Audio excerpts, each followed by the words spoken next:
eu preciso lhe fazer uma pergunta honesta e muito séria. Quem é o anticristo? Você sabe quem é o anticristo? Será que podemos saber? Temos alguma pista? Alguma indicação? Algum norte para termos essa resposta? Talvez é preciso conceituar o que é anticristo. É um sistema? É um partido político?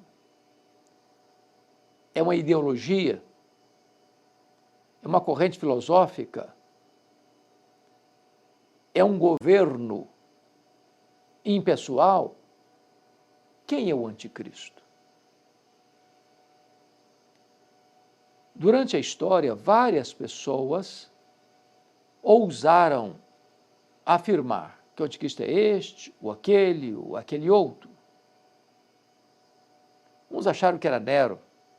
Ele foi um imperador crudelíssimo que governou Roma do ano 54 ao ano 68. Ele incendiou Roma, ele crucificou os cristãos, queimou os vivos para iluminar as noites de Roma. Outros acharam, ao longo da história, que poderia ser Adolf Hitler, antes dele, Napoleão Bonaparte, mais recentemente, Mikhail Gorbachev, outros acham que foi Mao Tse Tung, outros acham que foi Putin, hoje eu acho, alguns que acham que tem Elon Musk, e por aí vai. A lista é imensa. Quem é o anticristo? Os reformadores do século XVI e os documentos teológicos produzidos pós-reforma, sobretudo as confissões de fé, escritas na sua maioria pelos puritanos, entendiam que o Papa era a figura do anticristo. Pelo fato de que, naquele tempo, as perseguições, a Inquisição, vinham, em grande parte, patrocinados pelo Papa. Também porque a figura dele usurpa o lugar do Pai, conforme Mateus 23:9, o lugar do Filho, quando ele se apresenta como fundamento da igreja, cabeça da igreja, e sumo pontífice, e essa palavra sumo pontífice, que significa supremo mediador, ou sumo sacerdote, posição só ocupada por Jesus, e também usurpa o lugar do Espírito Santo, quando ele se apresenta como vicário Filho de Deus, ou vigário do Filho de Deus, que significa em latim o substituto do Filho de Deus, quando na verdade esse é o papel do Espírito Santo. Mas fica a pergunta, quem é o anticristo? Não se fecha essa questão. Todas as pessoas que disseram este ou aquilo outro, fracassaram. Podemos afirmar, e a Bíblia diz isso, há muitos anticristos. O espírito da iniquidade já opera no mundo. A palavra anticristo tem dois significados, aquele que é contrário a Cristo e aquele que se coloca no lugar de Cristo. Tem muitos anticristos por aí. Esse espírito já está operando.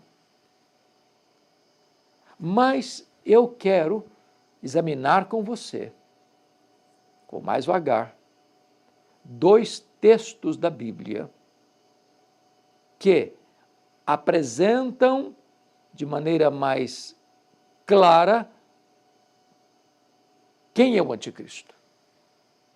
Então, o primeiro texto que eu convido você para examinar comigo é Apocalipse capítulo 13, versos de 1 a 8. E eu vou ler versículo por versículo para a gente ir examinando juntos. Se você está aí com a Bíblia na mão ou disponível para abrir a Bíblia comigo, vai ser muito bom, muito bom. Então está escrito assim. Primeiramente, me permita dizer que Apocalipse é um livro simbológico. São figuras simbólicas. retratando verdades espirituais. Está escrito: vi emergir do mar uma besta que tinha 10 chifres e 7 cabeças, e sobre os chifres 10 diademas, e sobre as cabeças nome de blasfêmia. Quando ele diz vi surgir do mar, não é o mar Atlântico, Oceano Pacífico, Mediterrâneo, é uma figura simbológica, e ela é interpretada aqui no livro de Apocalipse mesmo, capítulo 17, verso 15, fala o que significa essas águas do mar. Falou-me ainda: as águas que viste, onde a meretriz está assentada, são povos, multidões, nações e línguas. Ou seja, quando diz que a besta surge do mar, ela vem dessa turbulência das nações, dessa confusão das nações, desta efervescência étnica de tantos povos, de tantas línguas, de tantas raças. Quando diz que esta besta, porque é a figura de uma fera selvagem, de um animal perigoso, que ele tem 10 chifres, chifres fala de poder. Quando diz que tem 10 chifres, é que tem muito poder. Quando diz que tem 7 cabeças, cabeça é comando, e 7 número da perfeição, é que ele tem poder e tem controle, tem governo, tem estruturas debaixo da sua autoridade. Então, essas cabeças de poder, essa cadeia de comando é de blasfêmias, nome de blasfêmias, ou seja, vai ser um ser maligno, perverso, que vai se opor diretamente a Cristo, a Deus. Versículo 2: a besta que vi era semelhante ao leopardo, com pés como de urso, boca como de leão. O que significa isso? Ele está trazendo à tona 3 feras selvagens: leopardo, urso e leão. Assim como esses animais selvagens são predadores perigosos, que subjugam suas presas, que destroem suas presas, que se alimentam de suas presas, ele virá na força desses animais selvagens, com o mesmo poder de destruição, com a mesma fúria para destruir, devastar, arruinar. Prosseguindo, versículo 2: e deu-lhe o dragão o seu poder, o seu trono e grande autoridade. Preste atenção agora. O dragão é uma figura do diabo. O diabo é esse ser caído, maligno, perverso, assassino, ladrão, pai da mentira, destruidor. O diabo vai dar a este anticristo 3 coisas. Primeiro, o seu poder. Segundo, o seu trono.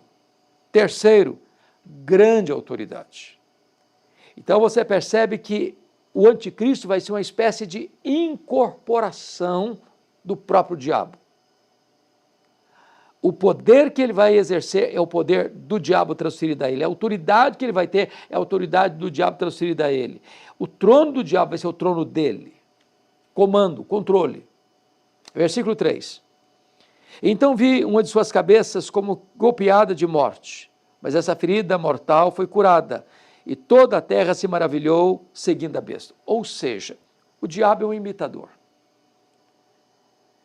Sendo Deus trino, Pai, Filho e Espírito Santo, ele vai tentar imitar isso, um simulacro da Trindade.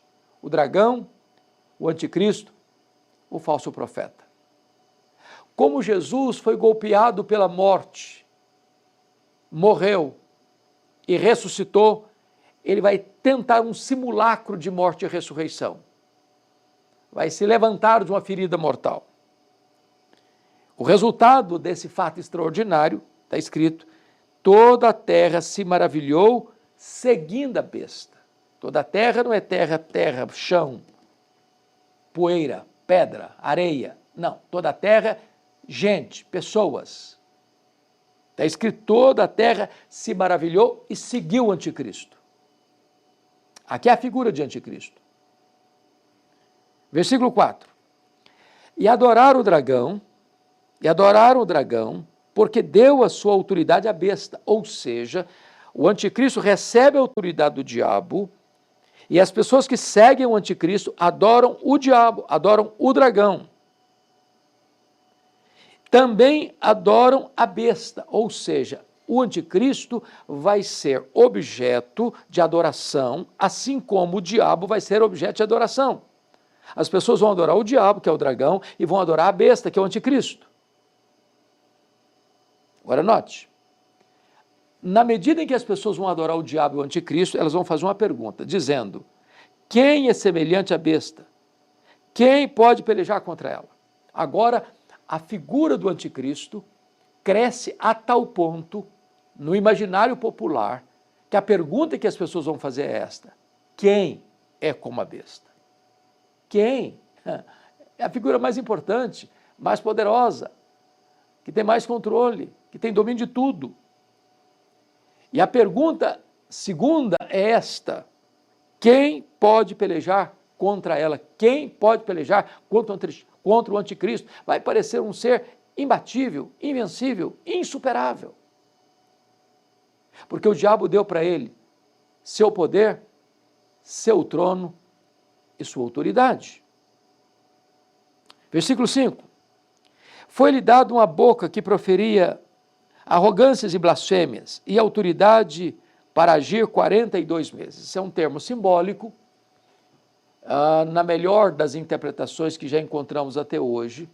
Esse espírito do anticristo opera desde a primeira à segunda vinda de Cristo, mas o diabo e o anticristo têm um tempo limitado. Ambos, tanto o dragão quanto a besta, tanto o diabo quanto o anticristo, vão ser lançados no lago do fogo. Apocalipse 19, eu quero ler isso para você, no versículo de número 20 está escrito assim: mas a besta foi aprisionada, que é o anticristo, e com ela o falso profeta, que com sinais feitos diante dela, seduziu aqueles que receberam a marca da besta, a marca do anticristo, e eram os adoradores da sua imagem. Os dois, anticristo e falso profeta, foram lançados vivos dentro do lago do fogo que arde com enxofre. Então, ele é um ser que tem tempo de validade e vai ser fragorosamente derrotado e peremptoriamente condenado, irreversivelmente condenado. Seguindo a leitura no verso 6, e abriu a boca em blasfêmias contra Deus, para lhe difamar o nome e difamar o tabernáculo, a saber, os que habitam no céu. Veja você que agora tem um outro elemento desse anticristo. Ele é um blasfemador. Ele vai se insurgir contra Deus, falar impropérios contra Deus. Como ele não pode atingir aqueles que já foram glorificados, ou seja, desde Abel, que foi a primeira pessoa a morrer na história, até o último homem que vai morrer na história. Ele vai agir aqui na terra, mas esses que já morreram já estão com Cristo, a alma deles já está reinando com Cristo. Ele não podendo atingir essas pessoas, ele vai falar mal delas. Está escrito: para lhe difamar o nome, difamar o tabernáculo, a saber, os que habitam no céu. Ele vai atacar os que moram na terra e ele vai falar mal dos que moram no céu. Agora veja comigo o verso 7. Foi-lhe dado também, preste atenção no também, que está acrescentando mais alguma coisa. Foi-lhe dado também que pelejasse contra os santos. Quem são os santos? Vamos entender essa palavra, porque muita gente acha que santo é aquele que não peca. Às vezes você diz: você, e aí santo, tudo bem? Eu falo: não, eu não sou santo não. A ideia de santo que as pessoas têm de uma pessoa que não tem pecado. Mas santo, na linguagem bíblica, é aquele que foi separado para Deus. É aquele que foi salvo pela graça. Embora ainda continue sendo um pecador, é santo. Posicionalmente e processualmente sendo santificado. Então, ele vai pelejar, está escrito aqui, foi-lhe dado também. Agora preste atenção. Foi-lhe dado. Lhe dado. E quem que deu? Veja você que quem tem toda a autoridade nos céus e na terra é Jesus. O diabo e os seus agentes só podem agir debaixo da permissão de Jesus. O anticristo não pode agir à revelia do controle de Jesus. Foi-lhe dado que pelejasse contra os santos e os vencesse. Como assim? Como é que o anticristo vai pelejar contra os santos, contra a igreja e vencer os santos e vencer a igreja? Eu vou explicar isso muito bem. O anticristo vai chegar, ele não quer, na verdade, matar. Ele quer levar um crente à apostasia. Ele quer é que um crente negue a sua fé, se capitule a ele. Mas no momento em que um crente, em vez de negar a sua fé, blasfemar contra Deus, rejeitar Jesus para adorar o anticristo, esse crente diz, não, eu prefiro morrer, abandonar a minha fé, o anticristo mata. É nesse sentido que está dizendo que ele vence. Ele vai derramar sangue de muitos cristãos. Olha mais. Deu-se-lhe ainda autoridade sobre cada tribo, povo, língua e nação, ou seja, o governo dele, o controle dele vai ser universal. Universal. E prossegue. E adorá-la-ão, ou seja, adorarão o anticristo, todos os que habitam sobre a terra. Ou seja, se o governo dele vai ser extenso sobre toda a terra, toda a população da terra vai adorar o anticristo. E aqui tem uma cláusula de exceção. Preste muita atenção aqui. Todos vão adorar o anticristo, exceto,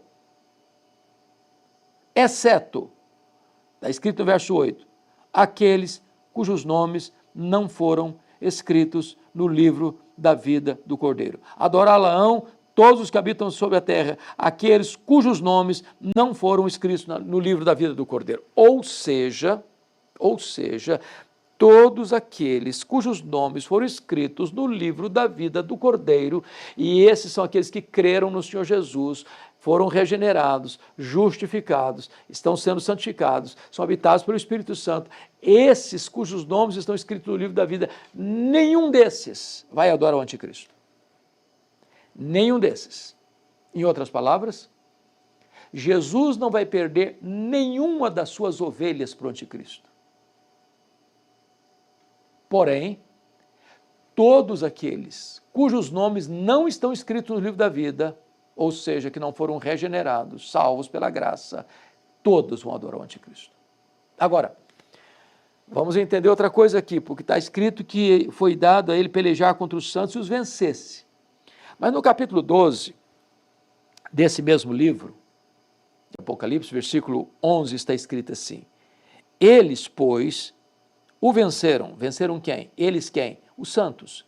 Venceram quem? Venceram o diabo e seus agentes, por causa do sangue do Cordeiro e por causa da palavra do testemunho que deram, e mesmo em face da morte, não amaram a própria vida. Ou seja, o anticristo vai vencer os crentes porque pode matá-los. Mas quando o crente prefere morrer a negar sua fé, o crente derrota o diabo e o anticristo. E o crente derrota o diabo e o anticristo, não com armas carnais, mas pelo sangue do Cordeiro e pela palavra do testemunho. E testemunho no grego é martiria, de onde vem a palavra mártir. Então o crente, ao morrer pela sua fé, ele vence o diabo, ele vence o anticristo. Esta é a informação que João nos traz no capítulo 13 de Apocalipse. Agora eu quero remeter você para um outro texto, que é 2 Tessalonicenses capítulo 2, versos 7 a 12. Então, se você está com a sua Bíblia aí, vai comigo para lá, para a gente fechar esse assunto. Capítulo 2, 7 a 12. Eu vou ler também, versículo por versículo, para clarear. Está escrito assim, com efeito, o mistério da iniquidade já opera, e aguarda somente que seja afastado aquele que agora o detém. Então, esse espírito do anticristo já está operando, desde a primeira vinda até a segunda vinda. Aguarda somente que seja afastado aquele, preste atenção, aquele que agora o detém. Então será de fato revelado o iníquo, é uma palavra que Paulo está usando para o anticristo. Em Apocalipse ele é a besta, nas cartas de João ele é o anticristo, Nas cartas de Paulo, ele é o iníquo. Na palavra de Jesus, ele é o filho da perdição. Então será de fato revelado o iníquo, versículo 8, a quem o Senhor Jesus matará com o sopro da sua boca e o destruirá pela manifestação da sua vinda. Ou seja, o anticristo não vai ser derrotado por um sistema político, por um partido político, por um líder político, por um exército armado. Ele vai ser derrotado pela manifestação, pela parousia do Senhor Jesus Cristo. Na linguagem bíblica, matá-lo-á com o sopro da sua boca. Ele vai ser quebrado repentinamente, sem que haja cura. Versículo 9. Ora, o aparecimento do iníquo é segundo a eficácia de Satanás. Ele está usando a mesma linguagem lá de Apocalipse 13. Ele vai agir na eficácia, no poder de Satanás. Com todo o poder, sinais e prodígios da mentira. Então preste atenção aqui. Nessa geração nossa, que aplaude milagre, que corre atrás de milagre, que crê em tudo enquanto é milagre, que se faz propaganda por aí, que se faz propaganda até de milagre que nunca aconteceu. O diabo e o anticristo virão fazendo milagres, prodígios da mentira. Então nem todo milagre tem procedência divina. Cuidado com isso. Cuidado com isso. Versículo 10. E com todo engano de injustiça aos que perecem, porque não acolheram o amor da verdade para serem salvos. Que Paulo está dizendo que o anticristo vem com todo engano de injustiça aos que perecem, porque ele não vai enganar os salvos, ele não vai enganar os santos, ele não vai enganar o povo de Deus. Mas aqueles que perecem vão ser enganados. É por este motivo, pois, que Deus lhes manda a operação do erro, para darem crédito à mentira, a fim de serem julgados todos quantos não deram crédito à verdade. Antes, pelo contrário, deleitaram-se com a injustiça. Ou seja, olha o que Deus está dizendo aqui. Deus está mostrando o caminho, Deus está mostrando a luz, Deus está mostrando a verdade, Deus está mostrando a justiça. E os homens dizem, eu não quero isso, eu não quero isso, eu não quero isso, eu não quero isso. E vira as costas para Deus e rejeita Deus, e rejeita a palavra de Deus, e rejeita o evangelho de Deus. Então Deus entrega essas pessoas. Deus entrega essas pessoas ao engano do anticristo.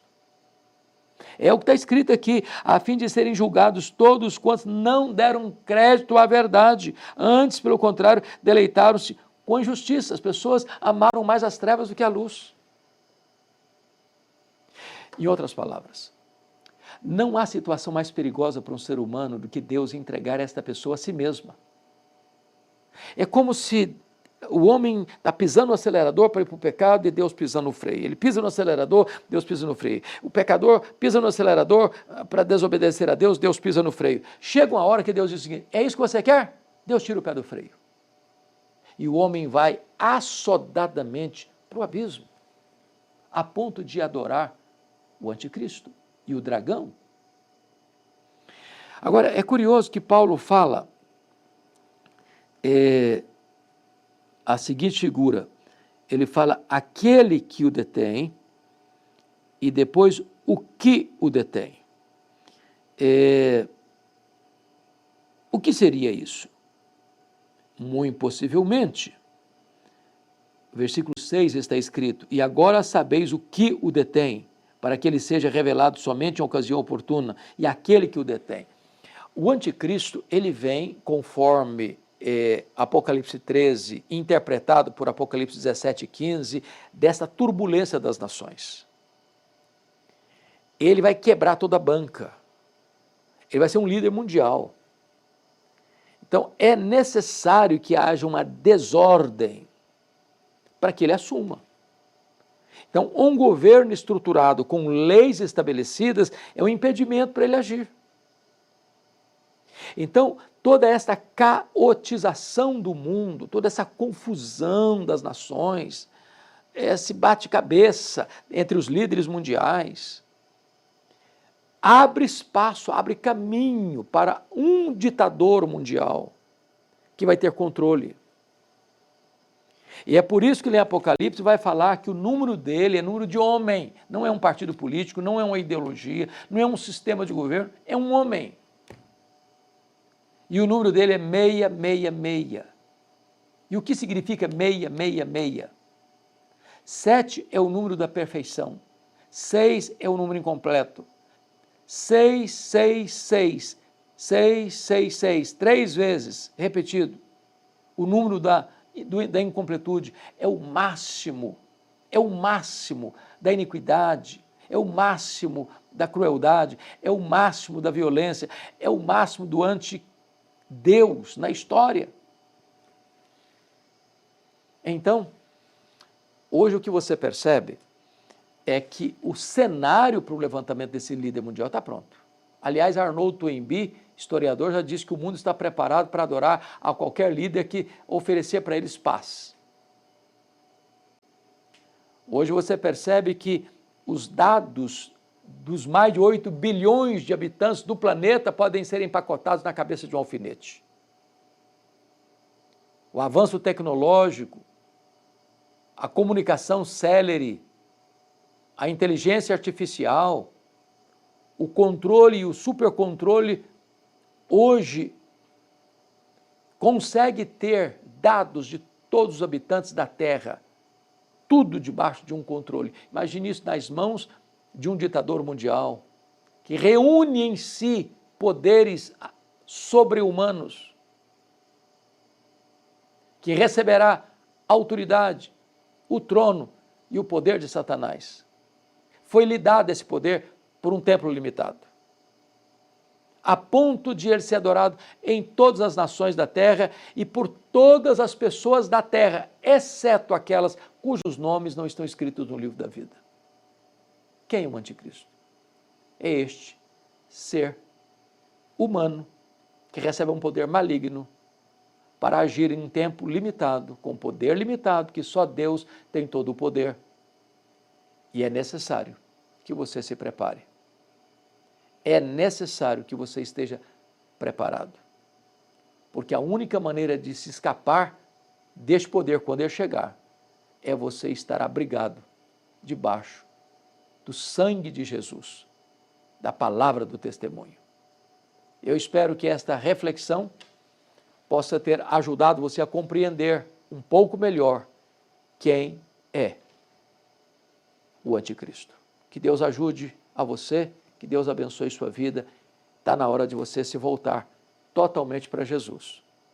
Abraçá-lo como seu salvador pessoal, como Senhor da sua vida, porque nele e só nele você tem verdadeiro refúgio. Deus abençoe sua vida.